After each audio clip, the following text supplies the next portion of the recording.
Where do we come from? What are we? Where are we going? Almost hidden in the top left-hand corner of this painting, the artist Paul Gauguin has written in French these three questions. Where do we come from? What are we? Where are we going? Like many other people, I have puzzled over the nature of human existence for a long time, and my work as a documentary filmmaker has given me opportunities to consider these great mysteries from many different angles. And I've found increasingly that some of the most helpful and challenging contributions to my quest have come from the work of the Austrian philosopher and educationalist Rudolf Steiner. This film is about Steiner's life and about the work that his ideas and insights have inspired in all areas of human life. Ideas that challenge us to ponder on the true nature of the human being. In Gauguin's words, what are we? Steiner would probably add, and what might we become?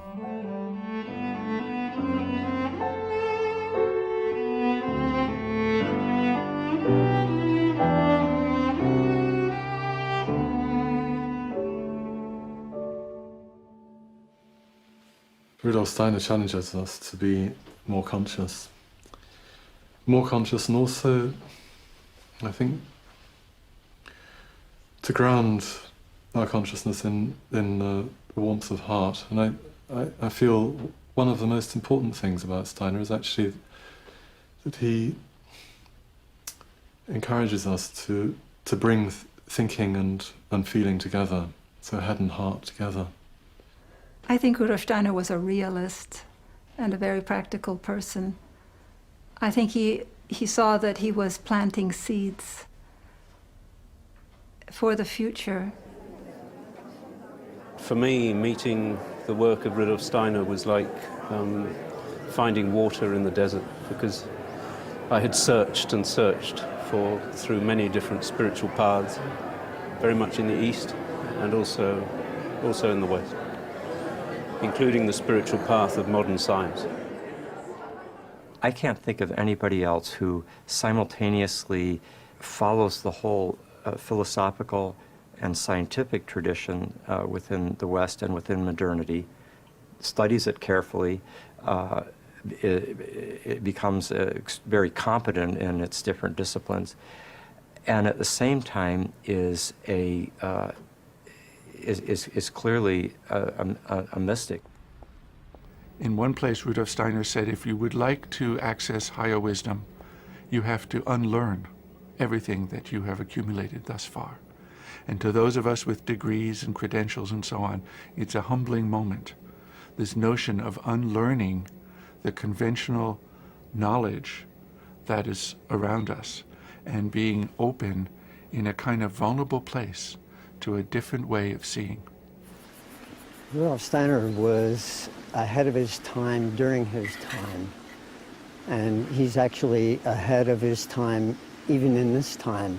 Now, he's been dead for almost 100 years.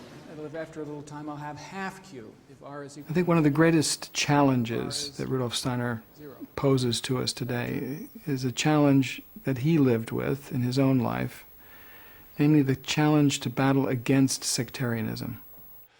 Yes, he felt sorry because he wanted to help people, but he wanted more than this. He wanted to let them free. So that's the essential point. It's the freedom. And you can help people and give them your own treasure, but finally they live out from your treasure and they are dependent. And that's the last thing Steiner wanted to have, dependent people.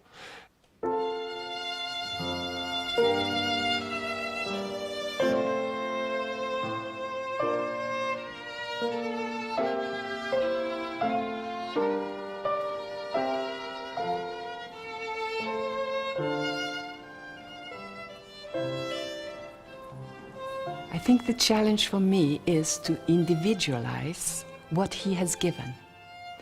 As he was in Norway, he almost always in his talks said, "Don't believe what I'm saying, You have to try it in life. Try it in life. And for me, that's my inner direction. I have to try it out and not just take it for granted it is like this. And then life becomes so exciting. I think really Steiner is about love. But it's hard to get to that realization because of so many thoughts. So many thoughts. But when I think of him, I don't always think of the thoughts, though I'm impressed by them, of course. I think much more of this man, traveling on drafty trains in the middle of the night to go to the next city to meet with, 9 people who are trying to figure something out, or people just scratching at him constantly for help. So he was a servant. So he wasn't a privileged person, he was a servant. So I think it's about love, really. Rudolf Steiner's influence, particularly through his indications about education, agriculture and medicine, is increasingly apparent.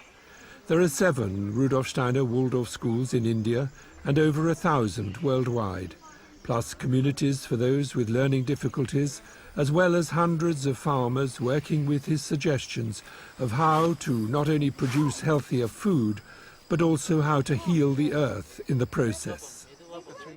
Waldorf schools, biodynamic agriculture, Velida, Demeter, Hauschka, Camp Hill, these names are increasingly familiar all over the world.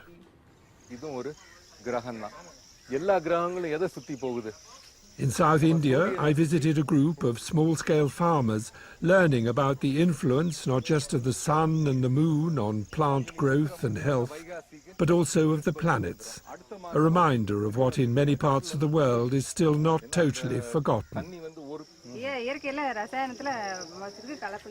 Rudolf Steiner shared this knowledge, in part based on traditional wisdom, in a course of lectures to farmers in Central Europe in 1924, a year before he died. An awareness of the influence of the planetary constellations, and including when you sow what, is also central to biodynamic agriculture, a worldwide movement informed and inspired by that course of lectures, delivered at a time when farmers were already expressing concern about the effect that chemical fertilizers were having on the soil and on the health and quality of their produce.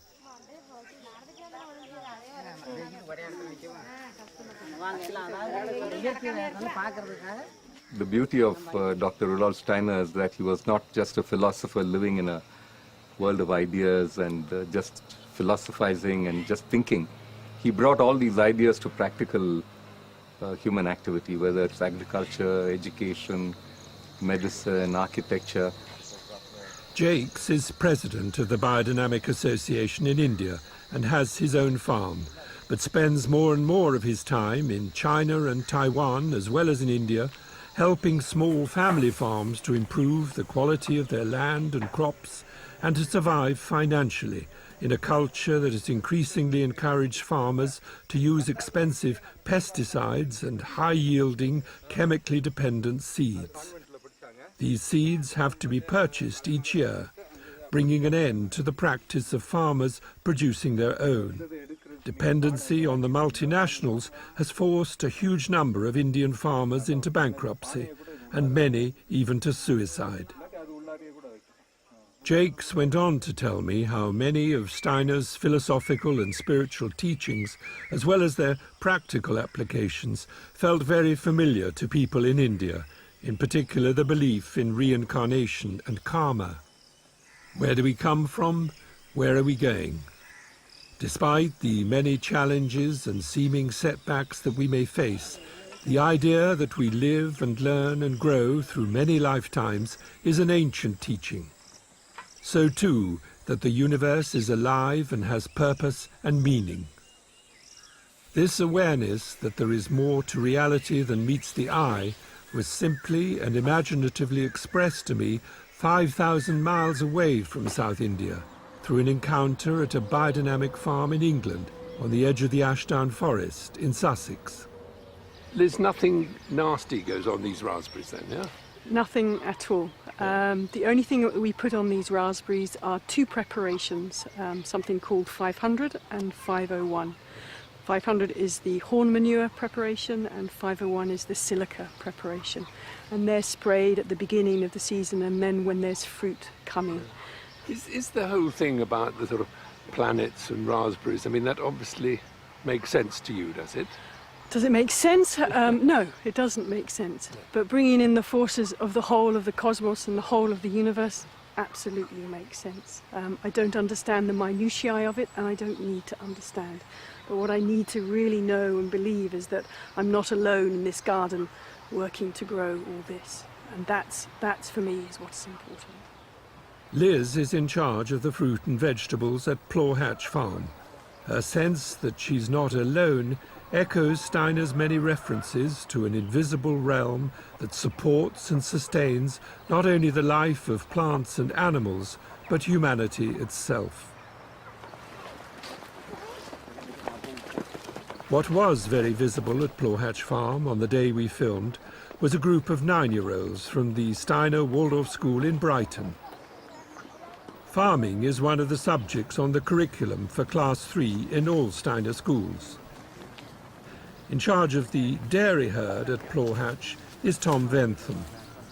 For me, I've come into biodynamics quite late on in life. Okay, I was brought up in a very different way. And, but in agriculture? In agriculture, very much so. I brought up on a farm, and I've had a lot of inspiration from working in Africa. And it was while I was in Africa that I came across the whole biodynamic movement.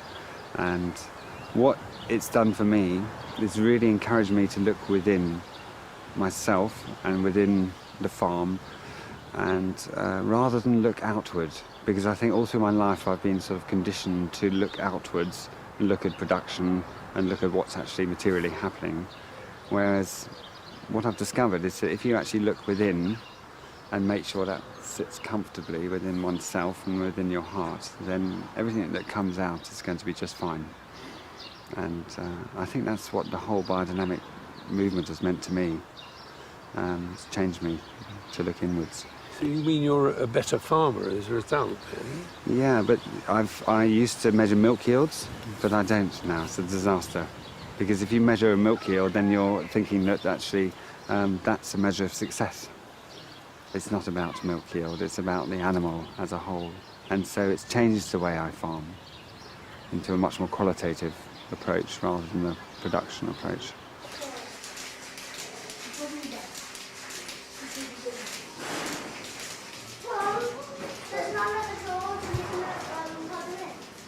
As with all biodynamic farms, Plawhatch is farmed organically, natural feed for the animals and no pesticides or artificial fertilizers on the land. And the emphasis is on diversity, not just cows, not just raspberries.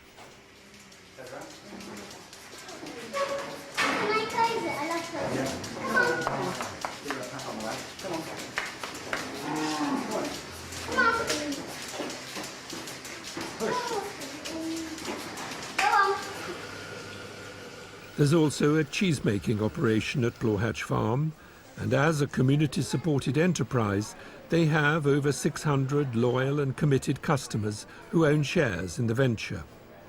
Plawhatch's milk and yoghurt are sold in their farm shop, along with Liz's fruit and vegetables.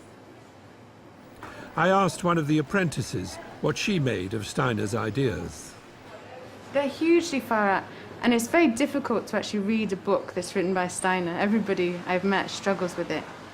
And even when you can manage to read the book, to accept his ideas is another challenge as well, because, yes, some of them come across as quite loopy. And I don't think he wanted anybody to blindly accept what he was saying. I think you've got to try things out and just see if it sits well with you. And also adapt it. I think we need to be flexible as well. And feel our way through the work, work with the preparation, spray the fields, and also personalize it, put your own love into it at the end of the day. I don't think there's any point in just like reading the book and just using it like a manual. And he had some inspiring ideas, and it's quite difficult to understand why we spray the fields of these bizarre combinations of ingredients. But you give it a try, trust it, you know, have some faith that maybe it's going to help, and then see if it works. I think we've got to be open and flexible. To be open and flexible and to trust. A young Dutch apprentice is doing just that. For an hour he will stir this substance, which contains a preparation known as 500, cow manure that has been buried in a cow horn for 6 months over the winter, when the crystalline forces in the earth are at their strongest and therefore most receptive to cosmic influences.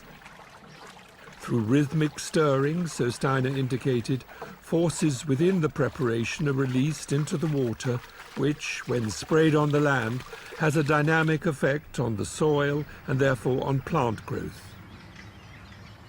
Cattle, along with pigs, sheep and poultry, are the focus at Tablehurst Farm, the sister enterprise to Plough Hatch. Between them they farm on 700 acres, most of which are held by a land trust and not privately owned, thereby guaranteeing long-term security. Steiner frequently warned against treating land, and indeed capital and labour, as a commodity. At Tablehurst and Plough Hatch, they grow their own feed and produce enough manure and compost to fertilise both farms. The mixture of animals, crops, fruit and vegetables enhances, it seems, the health and well-being of the farm as a whole. Peter Brown is one of the farmers at Tablehurst. On biodynamic farms, cows keep their horns, which are seen as an important sense organ, helping to give each animal an awareness of its surroundings and of its own metabolism and identity. If a cow doesn't have its horns, it can't actually feel anything. It doesn't know who it is as an individual. And that's why most farmers take the horns off, so they can keep more animals in, but also it takes away the cow's sense of who she is. Then that cow won't mind standing so close to each other like that. But these cows, they need about 2 or 3 metres around each other. If anybody goes into that space, they don't like it at all.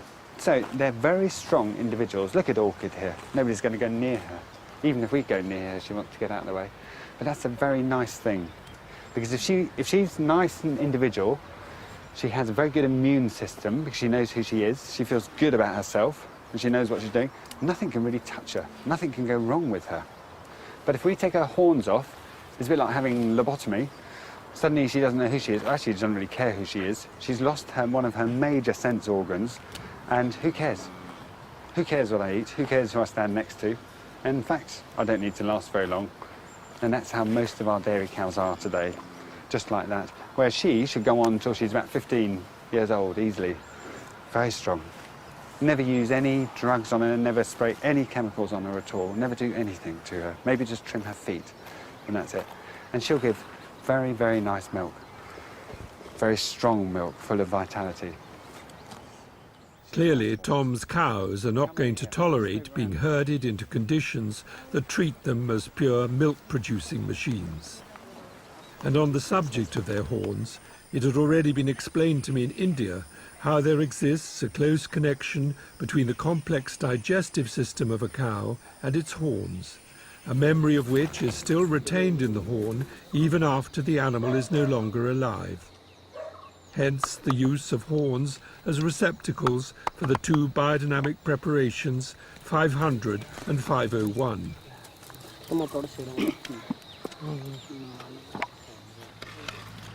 At Tablehurst Farm, the 500 preparation, known as horn manure, having been stirred rhythmically for an hour, is now sprayed on the ground in spring and will continue to be applied during the summer. In the meantime, below the ground and throughout the summer are buried another batch of horns containing powdered silica. This substance, the preparation known as 501 or horn silica, is likewise stirred and then sprayed over the growing crops to regulate their receptivity to light and thereby improve their health, quality and vitality.